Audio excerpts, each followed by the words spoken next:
Ralph Saab. I am the field engineer of National Instruments. I've been working with NI for the last 11 years.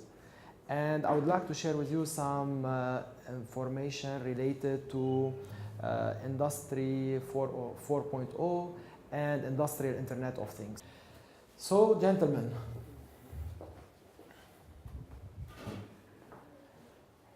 Industrial Internet of Things, big analog data.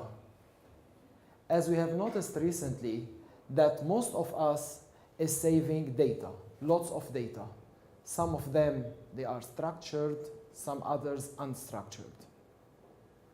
Unfortunately, most of our data, even at the personal level, it remains unstructured. So the percentage is almost 20 to 30% maximum of a structured data. And we can see the evolution of the data storage, either on the cloud or even at our personal level, each one on his, starting by his mobile, then to his personal computer or to his server.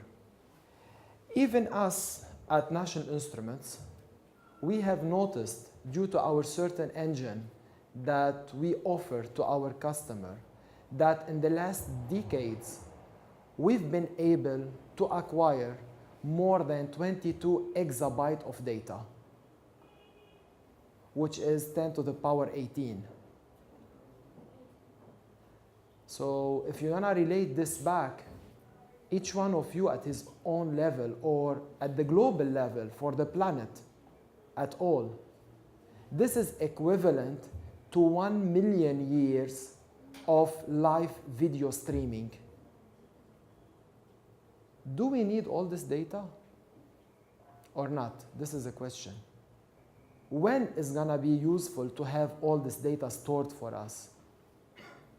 And how to create engines to search and to dig into the required information whenever it's needed.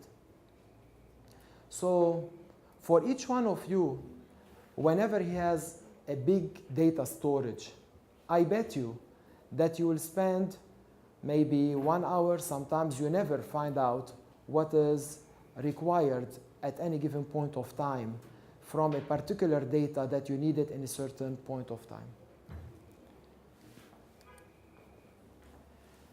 However, at National Instruments, we identified that really all this data is not needed to be stored.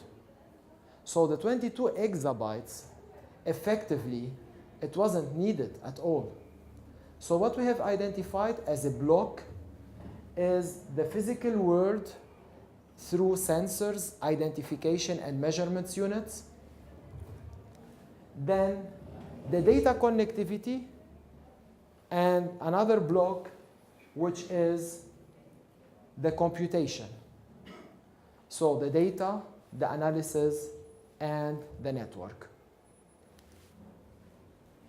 In order to do the computing, I'm glad to share with you some innovative ideas about FPGAs and processors and controllers. I don't know if you are all familiar with FPGAs. Is there anyone in this room familiar with FPGAs? Okay. So FPGA stands for Field Programmable Gate Array. So basically, it's a matrix that connects I/Os. You can think about it like it's a flip-flop gate matrix that based, if you remember when we studied the basics one knowledge in digital logic electronics, which are the gates, AND, OR, XOR, and NOR. So this is basically the FPGA. And based on those I/Os, input, output, there will be some analysis that we're gonna put on top of these FPGAs, handshaked with another controllers, and then connected back either to the cloud, to the server, or to his personal computer or personal phone. Our PAC system, Programmable Automation Controller, the high-end technology in PACs, or the Superstant PLC, as the terminology very well known in the Lebanese market, is very known as rugged, reliable, and support extensive temperature range and vibration and shock proof. remain the versatility of the technology, which means our technology in National Instruments, we rely on a platform-based approach. In this approach, whatever we design on a platform has to remain valid throughout the platforms, which means if I'm going to develop an IP and put it in one of the hardware, which is the Compactrio, for example, in this case. This Compactrio exists in most of the aircrafts, also exists in the production line for machine automation, and in the factories and many other fields, like for military use. So this is the same that is used in F-16, F-35, F-5, and F-6, and F-9. The same platform and the same IP, when I say IP, it's an intellectual property. This IP that we can deploy it on a specific target is also valid if I put it on the single board Rio for mass production. So I won't lose my library as a developer or integrator or partner for National Instruments. As well as a platform, this is the MyRio as a pocket computer. You can even put it as a handheld device for all medical use or medical analysis and statistics and prototypes. So this is used for airbag and shockproof. It's also used to instrument paralyzed people with limited walking facilities.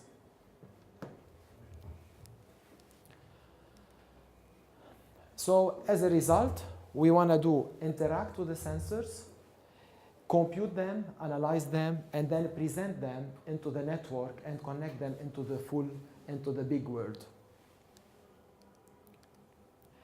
We start with power. So as a first application, very well known nowadays, it's the power. Why? Because we noticed that the power and the stability of the power is very related to the quality of life. So if we are living in a place where the power has very minimum problem and very high quality of power, reliability of power, we notice that our quality of life is much better. We're going to show you statistics about this later on in a few slides. So starting by smart power generation, smart machine, we noticed that Berytech, with the help of our friend Rami as well, they are very well involved in many agri-businesses and agri-technology applications. So we can be present in smart machines in agriculture and in general in any kind of industry. Smart grid, where we connect several companies or several countries' power in order to have more stabilized power, energy. I'm going to slip a few slides in order to save some time, just for you to notice that by year 2018, there will be an investment of up to $2 trillion in the power. So if your target and your direction or your company's personal vision is to look after power project, this means that you are on the right direction. So industrial Internet of Things exists everywhere, starting from power and energy, aerospace and defense, electricity, and also smart machines. As we spoke earlier, how the GDP is very correlated to the quality of life and to the electricity consumption per capita. This diagram and this graph illustrate what we are talking about and how this is impacting the quality of life. How to unlock the capacity in order to maximize the grid performance.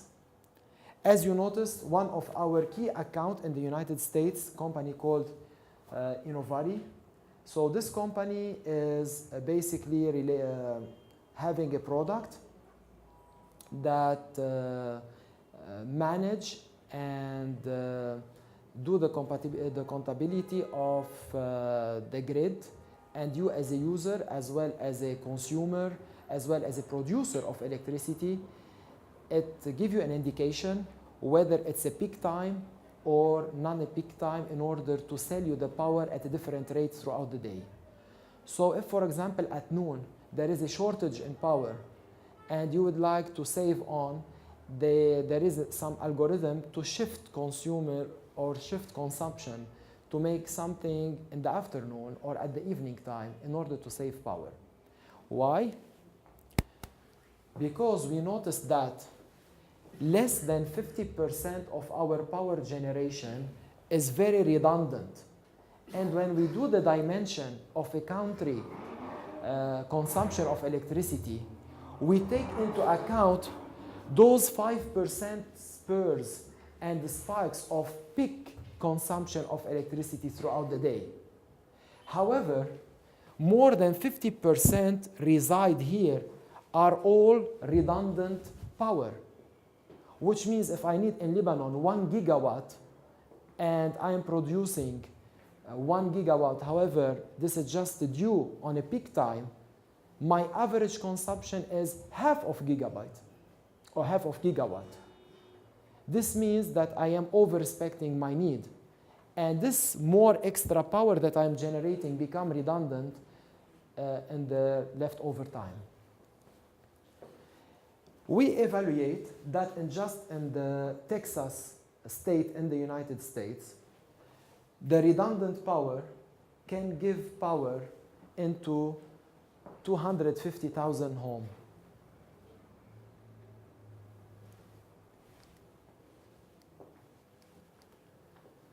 And they are using our technology, basically the single board Rio approach that I told you about it, or the Compactrio.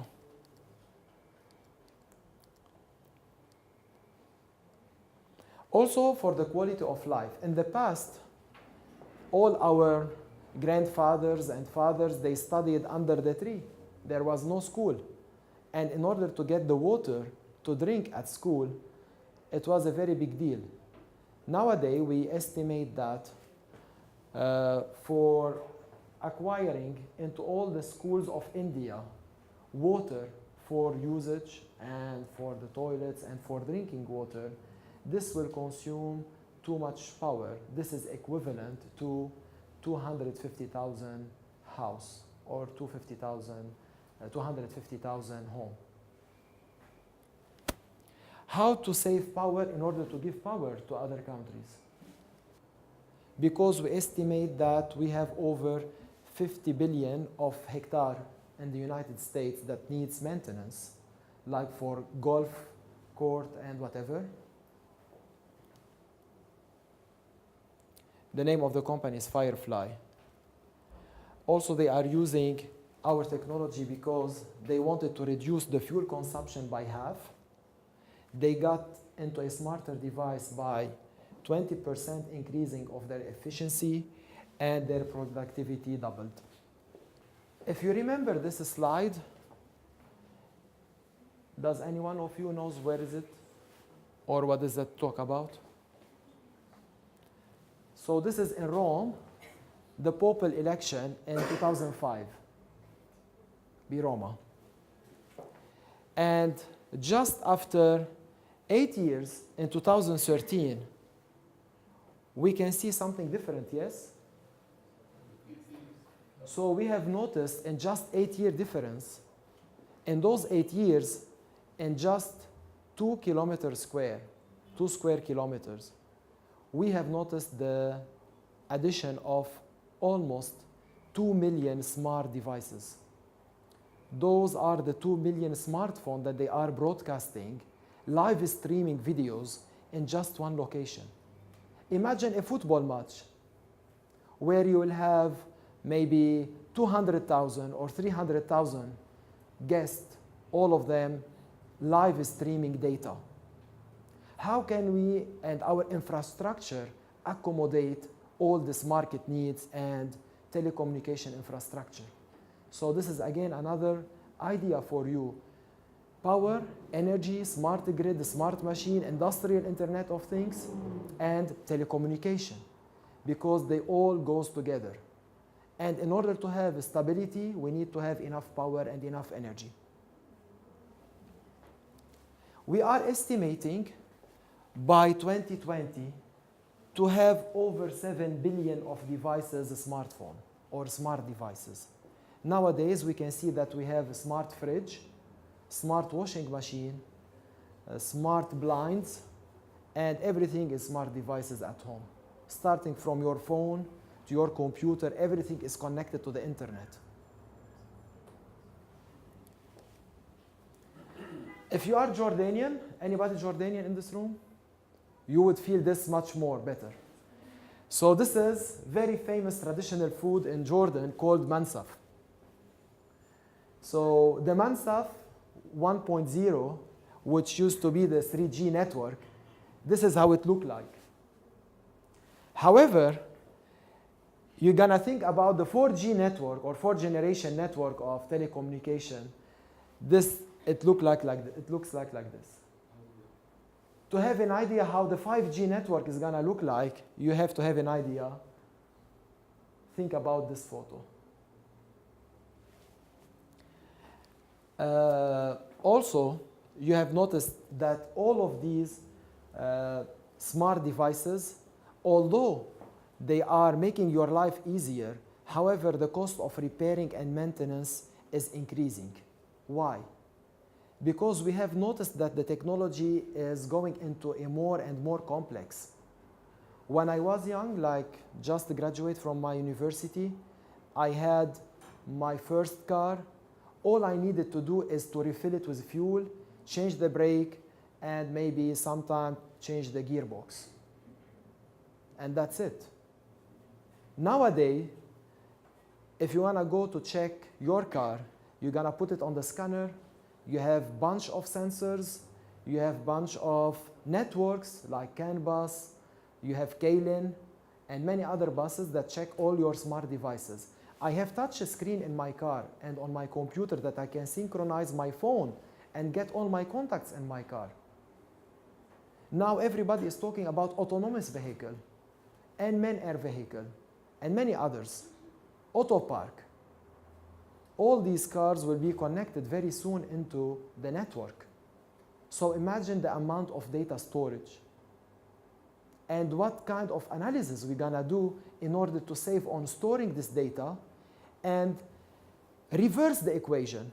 Instead of having 80% of data and the 20% of analysis, to have just the 20% of data and 80% of analysis in order to build on top of them to make smart solutions and smart decisions.